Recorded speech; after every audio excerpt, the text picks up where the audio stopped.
ఈ దేశంలో పుట్టినటువంటి నలంద విశ్వవిద్యాలయం, తక్షశిల లాంటివి ఇవాళ ఇప్పుడున్న యూనివర్సిటీలు పోల్చుకోలేవు అధ్యక్ష వాటితోటి. కనీసం అటువైపు కూడా అధ్యక్ష నేను ఏది పిహెచ్డి ఎంట్రన్స్ కోసమో దేనికోసం ఒక ఎగ్జామ్ రాస్తాను పోయిన అధ్యక్ష.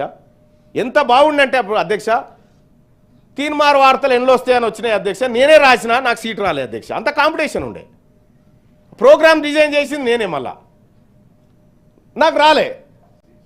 అంత పకడ్బందీగా జరిగింది. ఇవాళ ఏముంది అధ్యక్ష, ఉత్సవ విగ్రహాల లెక్క మారిపోయినాయి. నిజంగా ఈ ప్రభుత్వానికి చిత్తశుద్ధి ఉంటే కొఠారి కమిషన్ చెప్పినట్టుగా కనీసం 10% బడ్జెట్లో నిధులు పెట్టండి.